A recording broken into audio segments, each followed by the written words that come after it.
Olá, Cassiano Bittencourt, pelo Compondo a Tese do Investir com Sim, certo? Toda sexta-feira nós temos aqui Compondo a Tese, basicamente comentando o que é o vídeo mais relevante durante a semana. Os links para as matérias aqui embaixo na descrição, a gente sempre finaliza aqui com vários podcasts, essa semana tem bastante podcast. E então, quem quiser a referência está aqui embaixo, tudo justamente para quem quiser aprofundar mais ou justamente para quem quiser ir atrás ali dos podcasts e poder ouvir os podcasts que eu faço referência aqui. Sempre bom começar com um disclaimer, o que eu falo aqui nada mais é do que a minha opinião sobre investimento, a forma como eu invisto, não é, de qualquer forma, modo em geral, indicação de compra ou venda de qualquer ativo do mercado financeiro. Isso dito, a gente tem, obviamente, aí chamando a atenção inicialmente, né, o Trump anunciando tarifa para tudo quanto é país, 10% para os produtos do Brasil, que é a menor tarifa ali colocada do que tinha como opção ali, certo? Aqui alguns pontos. A gente teve ali um primeiro dia de reação do mercado a isso, que foi mais parcimonioso, mais racional. E aí, na sequência, a gente teve justamente pânico generalizado, sem qualquer absoluto sentido.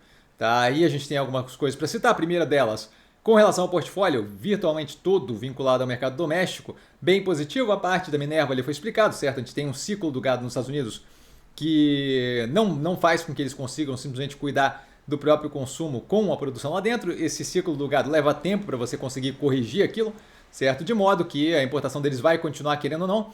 Como a tarifa é colocada para todos os bens de todos os países em geral, você não vai nem ter um substituto com algum barateamento.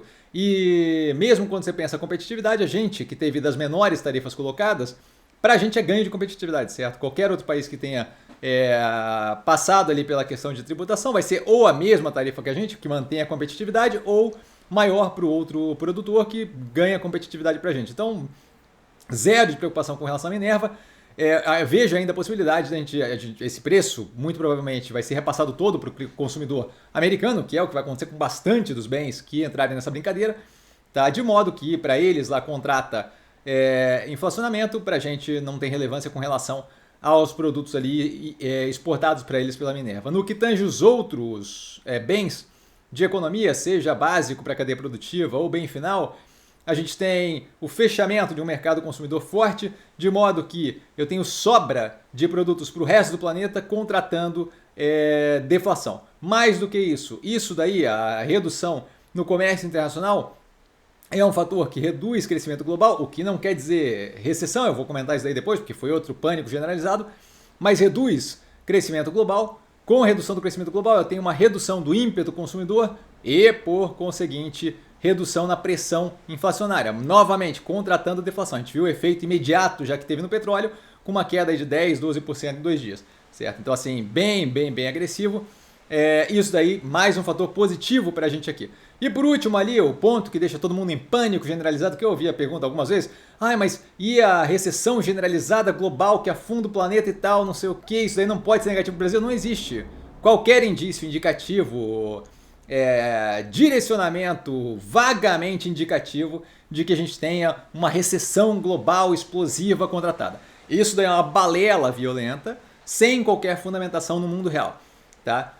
A gente tem medidas que são tomadas ali por ele, que são medidas que devem arrefecer o crescimento global, mas arrefecer o crescimento global e apocalipse não são a mesma coisa, certo? Arrefecimento do crescimento global é uma redução na velocidade de crescimento global. Eu não sei quem viu hoje de manhã, mas o PMI de serviços, por exemplo, de março, e o PMI composto, tanto o Brasil quanto os Estados Unidos, quanto zona do euro. Zona do euro um pouco menos, mas Brasil e Estados Unidos vieram mais fortes em março versus fevereiro. Então teve um aumento no crescimento econômico. No caso de indústria, talvez acelerando ali para evitar as tarifas, mas no caso de serviços não faz muito sentido, certo? Você tem justamente uma continuidade de um crescimento mais robusto. De modo que, sim, tarifação nesse nível promove ali algum nível de arrefecimento do crescimento global. Porém, entretanto, todavia, isso não quer dizer final dos tempos, recessão global, apocalipse mundial, certo? Então, assim, não existe nenhum indício de recessão global generalizada e morte para todo mundo. Então tem que parar a galera olha para os dados e fala, mas esse dado aí é um dado só. E aí a galera imagina um monte de apocalipse e fala, não, mas a minha imaginação é fundamentada. Não, não é. Não tem qualquer vínculo com a realidade a ideia de querer sair prevendo recessão nem nada disso. A gente já passou por esse cenário lá atrás, estavam errados, em querer sair prevendo premonição de recessão.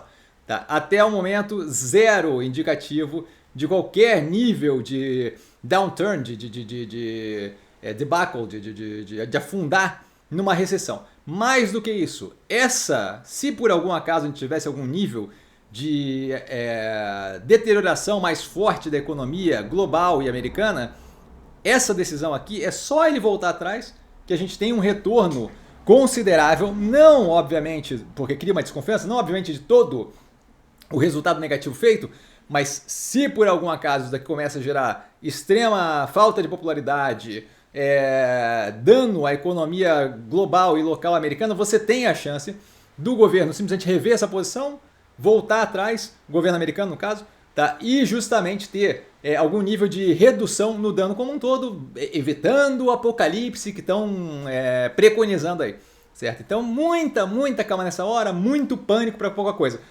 Falo com relação ao portfólio. Para operações como aço, petróleo e por aí vai, já havia comentado no canal, sim, terão problemas, terão questões a resolver. A gente viu hoje operação de petróleo, de extração de petróleo, tomando uma raquetada. Por quê? Porque como colocado lá atrás em live como motivo pelo qual eu não invisto nesse setor, se você tem um arrefecimento econômico previsto, aquilo ali vai afetar negativamente precificação de commodities cotadas globalmente. Uma delas, petróleo. Então não é uma surpresa a queda mais agressiva desse jeito, talvez algum nível de surpresa, mas não é uma surpresa que você ia ter arrefecimento no preço de commodities, sendo uma delas petróleo, e que isso daí claramente afeta negativamente. Uma operação que basicamente tem um custo fixo no curto prazo e ganha mais ou menos dependendo do preço daquele ativo. Certo? Então essa parte sim. Com relação aos ativos do portfólio, zero preocupado. Passando aos ativos que não estão no portfólio, a gente tem a Petrobras anunciando redução do diesel em 4,6%. Já pode contratar mais redução aí, porque isso aqui foi a queda, o derretimento do petróleo. Tá? A gente tem a Vale fazendo joint venture com a Aliança Energia. A Vale tinha comprado toda a Aliança Energia para justamente poder produzir com energia renovável, para poder alimentar a operação dela com energia renovável.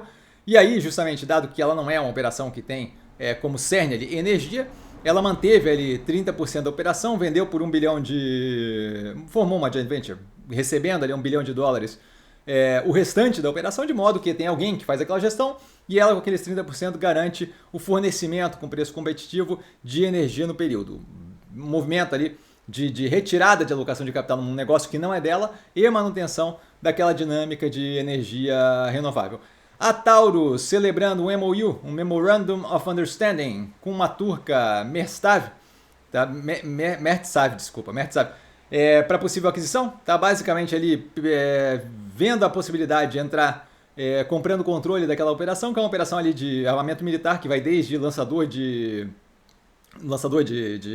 granada até submetralhadora e por aí vai, armamento efetivamente militar de guerra, tá? Isso daqui então é algo que pode ele se desenvolver com a Taurus. A operação é turca, não sei se eu falei, tá?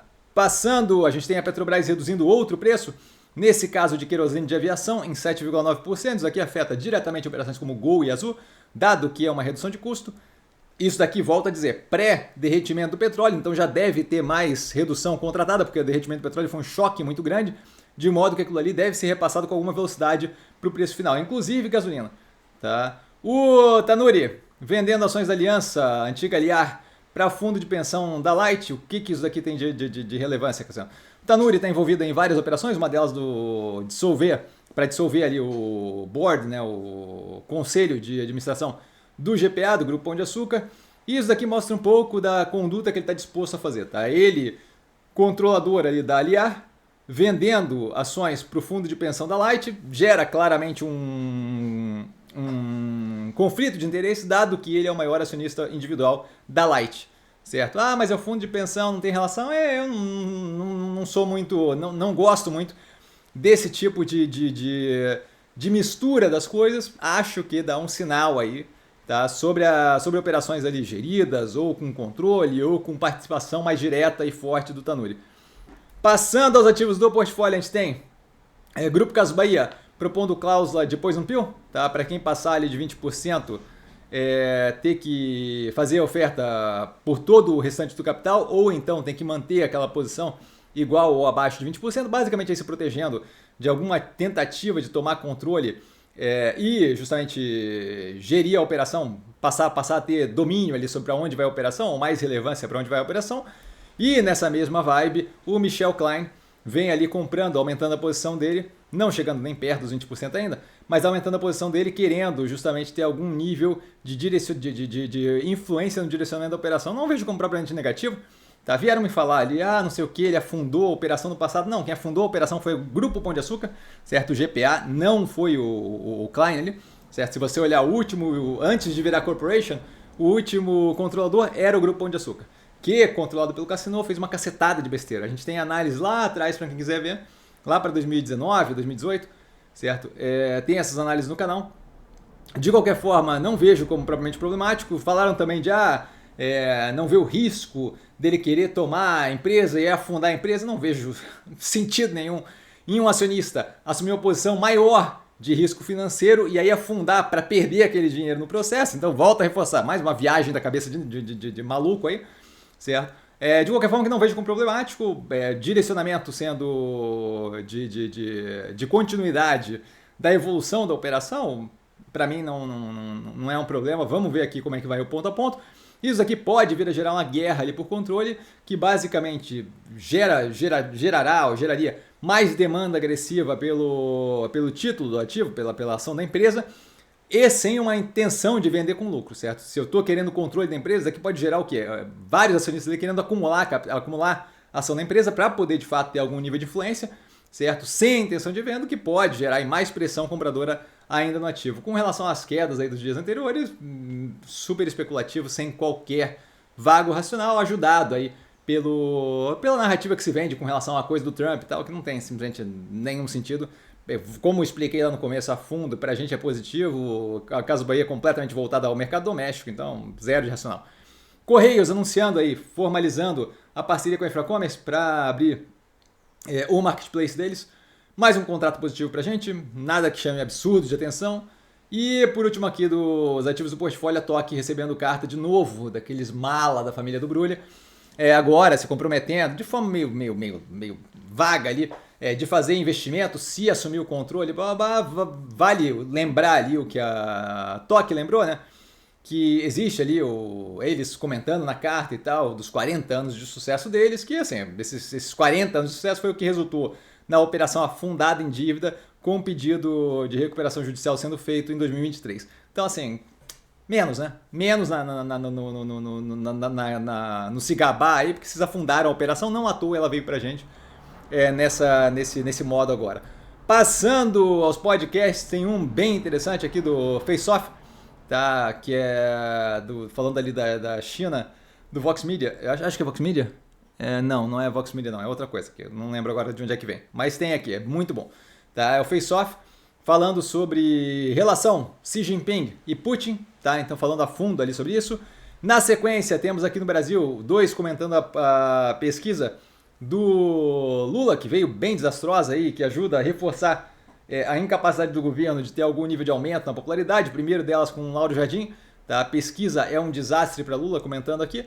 E na segunda, Miriam Leitão, se não me engano, comentando, Vera Magalhães comentando mais a fundo a pesquisa aí, ponto a ponto ali, dizendo que a única notícia positiva é que 59% concordam com a tributação da alta renda.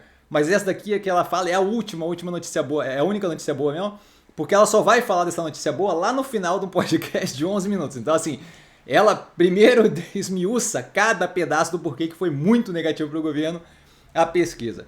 Passando para a tarifação do Trump, nós temos vários podcasts aqui com várias fontes diferentes, todas elas muito positivas, explicando ponto a ponto e falando de cada uma das minúcias do que se sabe até agora com relação à tarifação ali do Trump, que foi feita agora nessa semana. Então, primeiro tem o The Daily do New York Times, The Trump Tariffs Poised to Remake Global Trade, comentando justamente a tarifação como um todo, não vou ficar ponto a ponto, porque basicamente comentando a tarifação como um todo.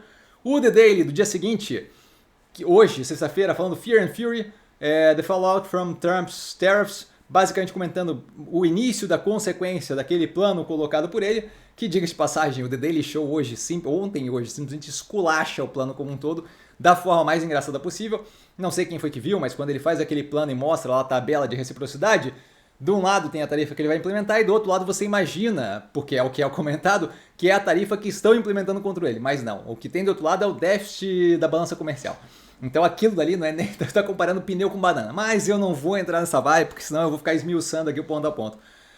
Passando, temos o Wall Street Journal, com o The Journal, comentando Trump 2.0, Trump 2.0, que a gente tem aqui basicamente toda semana, mas agora falando especificamente das batalhas de deportação e da guerra comercial. Então, Trump 2.0, Trade Wars and Deportation Battles.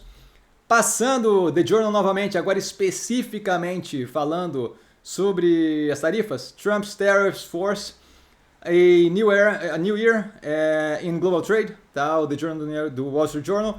E por último aqui, um bem aprofundado também, tá? Mas agora da The Economist, que diga de passagem fez uma capa aí mostrando ele, basicamente ele atirando no próprio pé, a capa aí ele cortando um formato dos Estados Unidos embaixo assim do pé dele, como se fosse assim que acabar cair, né? O Money Talks da Economist comentando, e esse daqui, a The Economist cobra, esse episódio que eles distribuíram de graça porque é relevante para todo mundo. O nome é Import Export, What to Make of Donald Trump's Titanic Tariffs. Então, basicamente isso. Por hoje, ficamos por aqui. Precisando de mim, tô sempre no @investir, com sim, o Instagram do canal. Tô sempre lá tirando dúvida, não trago a pessoa amada, mas tô sempre lá à disposição, tá? Vale lembrar que quem aprende a pensar bolsa opera como um mero detalhe. Um grande beijo a todo mundo e nos vemos aí amanhã, no sábado, com as 4 análises finais do portfólio. Aí eu vou postar aquele stories com o Galvão falando tetra, acabou, porque acabou a temporada de balanço do portfólio, pelo menos, e aí a gente passa pelas próximas 2 semanas, imagino eu, que já vai ter o início do primeiro trimestre de 2025, da divulgação de balanço, a gente passa justamente a ter alguma outra análise, e aí entramos no primeiro trimestre segundo de 2025. Obviamente nesse ínterim, quando chegar ali na semana anterior de divulgar a primeira análise do portfólio, a gente tem o aquecimento do primeiro trimestre de 2025 no canal, que será feito naquele final de semana anterior. Valeu, galera, beijão!